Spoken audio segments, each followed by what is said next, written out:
What's up? How's everybody doing? Talk to me.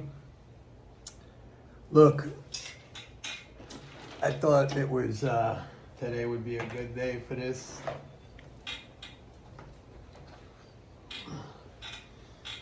This, I think I showed you guys this. This is a Smith & Wesson Model 29 44 Magnum. This is the Dirty Harry gun. The most powerful handgun in the world. Well, not anymore, because now you can get like a Desert Eagle 50 caliber.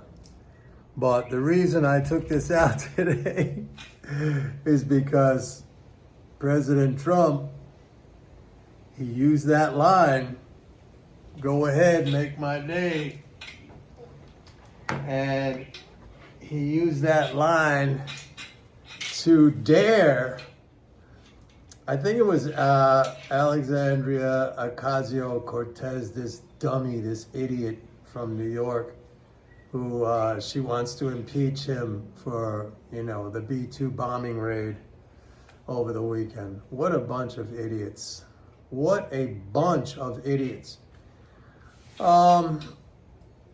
By the way, this gun, man, when I take it to the range now, I use 44 special ammo, because if you use 44 Magnum, like, it literally feels like it's going to break every single bone in your hand. That's how powerful the recoil is on this thing. But it's a really cool gun. It's a beautiful gun. It was made in 1979, and I picked it up at auction. So I like it a lot. It's part of my collection. You know what's cool?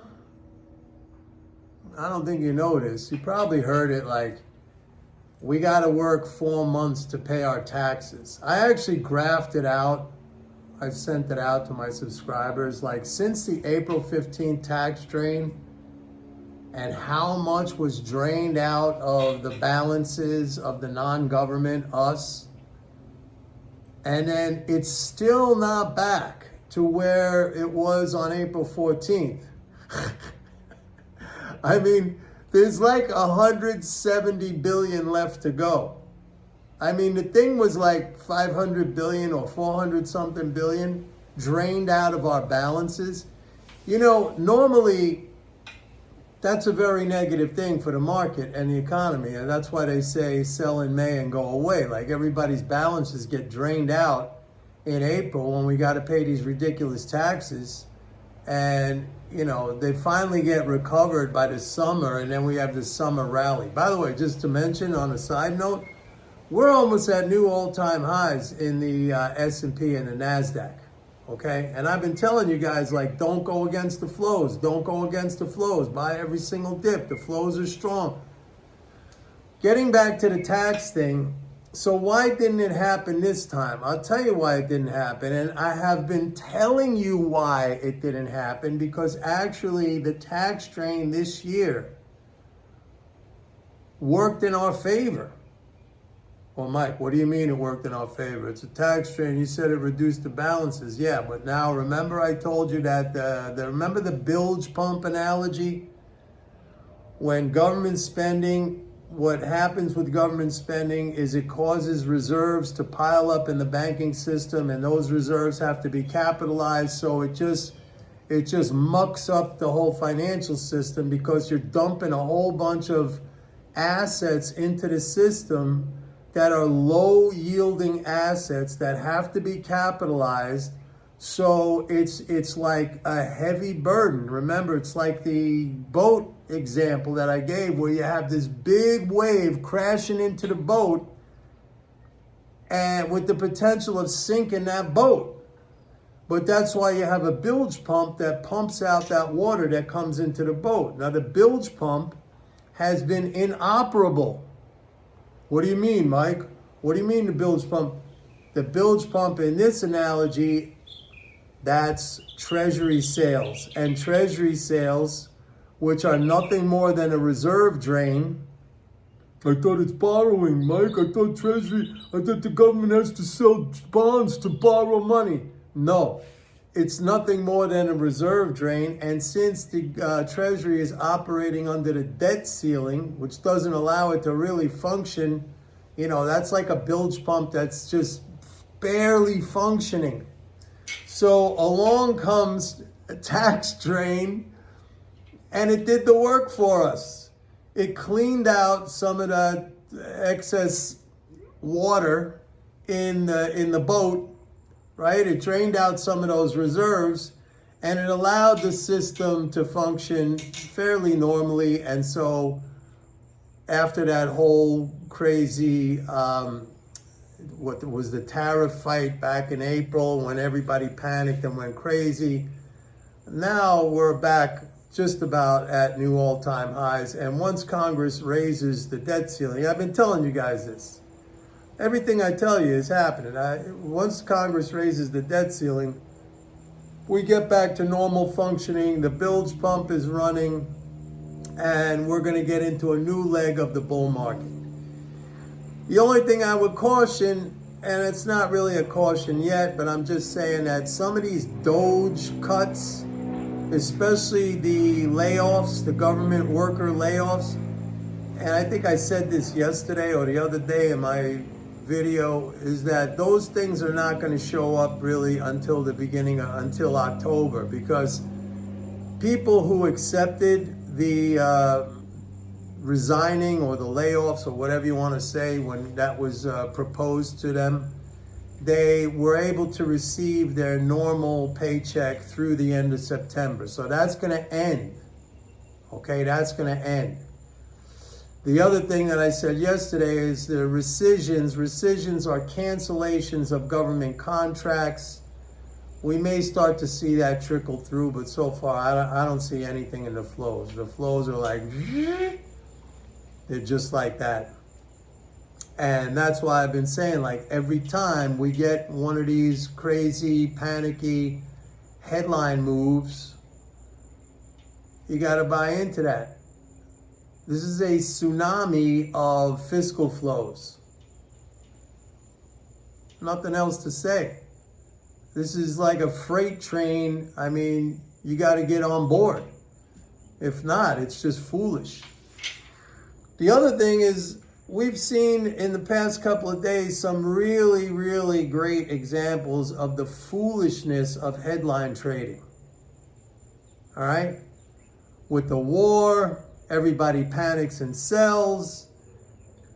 And then with the attack on Iranian oil institution, oil infrastructure, and then everybody buys oil, and then oil crashes, and now they're selling oil, and it's going to go back up.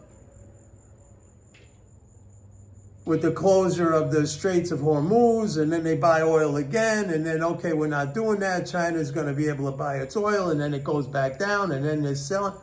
I mean, what kind of idiots? Actually, I don't care.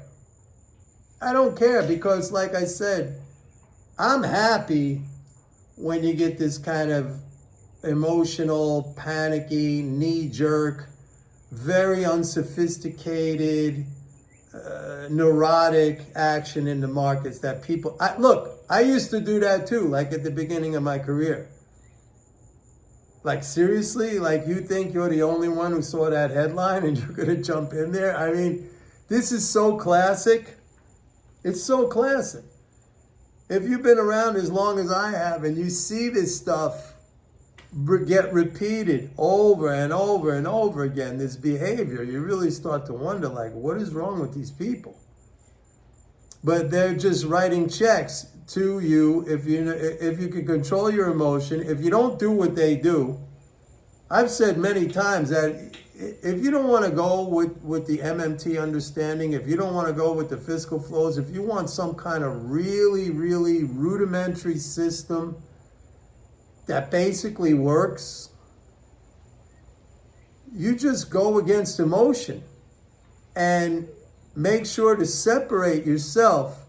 I'll give you an example, and this is going way back in the beginning of my career, like in the 80s. I was a NYMEX trader, an oil trader, and every year I would vacation in Europe for like a month, and back then there was no internet.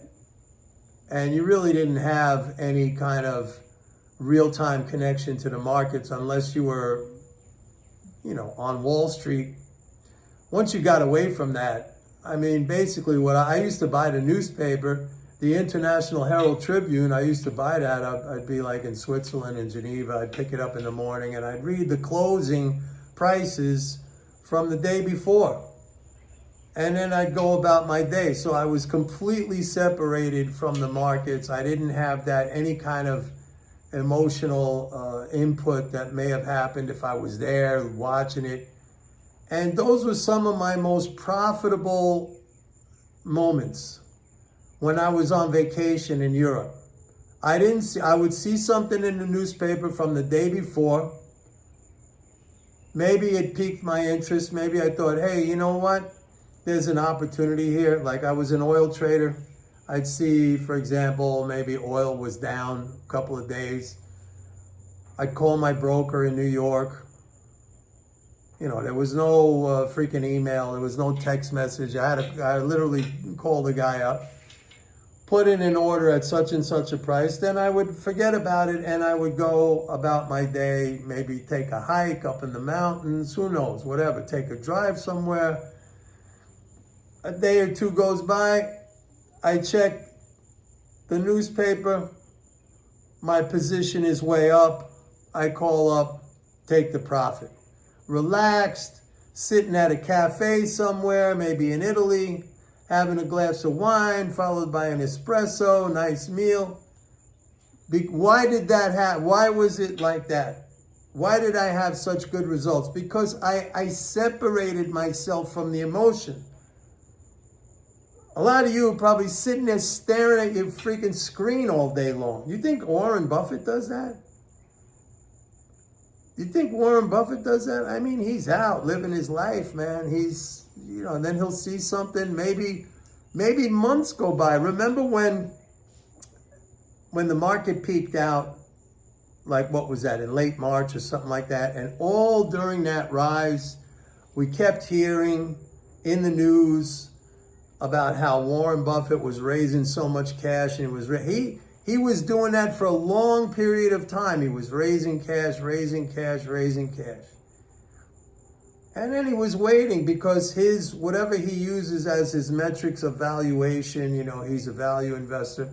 Then we had that big pullback in April, late March, early April. He was back in there buying. It was reported there was stocks that he was buying, and that's because he waited patiently. So that's what you got to do. You got to train yourself to have some separation. Otherwise, you become so micro-focused that you don't even see the big picture.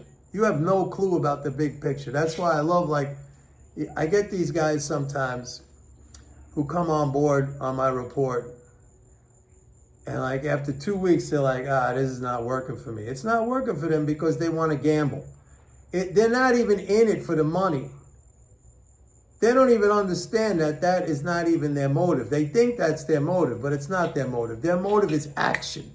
They want action, like buy, sell, do this, do that. That's the turn on to them. That gives them like a rush. They're in that for the adrenaline rush. Action, boom, boom, boom. That's the gambler's match. Go to Vegas. Vegas is cool. It's fun. You got these beautiful hotels, swimming pools, nightlife, whatever you want is over there. Don't do that in the market. I mean, you're not that guy. One of these days I'm going to remember his name. Somebody please remind me. Citadel. Oh, Ken Griffin. Finally remembered his name, Ken Griffin. You don't have, tens of millions of dollars of computer servers attached to the servers in the New York Stock Exchange and the CME's data center out in Illinois. I'm sorry, you don't have that. You're not going to beat that guy at that game. The quick in and out, in and out, in and out. If you're doing that, and if you're not honest with yourself that the only reason you're doing that is because you want that freaking adrenaline rush, then you're a fool. I'd rather be sitting at look, I can do that I like that approach, to be honest with you. Look, I'm sitting here casual. It's sunny, Florida, making money. Go to the range, go boxing. So like, slow down, man. Slow down. That's what you want to do. Anything else? I can't think of anything else right now. We'll have to wait and see on this ceasefire. I think Israel should have just wiped them all out at this point. You had them on the ropes. If you got your enemy on the ropes, take them out, man. Don't give them a second chance. No bueno. Trump wants a Nobel Peace Prize. But we'll see what happens. And we're still gonna get plenty of headlines. Don't worry. So take my advice. You see those headlines, you go against it. Yeah, maybe once in a while it doesn't work out, or maybe you are required to have some patience for it to work out. But I always say, like, don't overextend yourself. That's another thing. That's another gambling mentality. Like, come on, 7. Like, you got to make that money real fast. You need that money fast. The life is a long life. Look, I'm 68 years old. I plan on going for a while. The life is a long life. You got time, man. And if you get into this young, if you're in your 20s, if you're in your 30s, even if you're in your 40s, I mean, like, you got plenty of time to build up a lot of wealth. There's nothing better than the stock market. You don't need to trade in and out. If you're trading in and out, again, that's a gambler's mentality, and I would really recommend to you, go someplace nice and do it. Go to Vegas, go move there. You have that available to you every single day. And it's very, very, like I said, the amenities, the hotels, the atmosphere there, it's beautiful. It's not my thing. I don't hang out in Vegas. I hate it. I can't stand it. I like the desert. I like going to Nevada. Speaking of that, I'll be going to another national park in 2 weeks. I'm going to the Dry Tortugas. Down here, it's about 70 miles off of Key West. I'm going to add to I looked at the list of national parks. I've been to quite a few.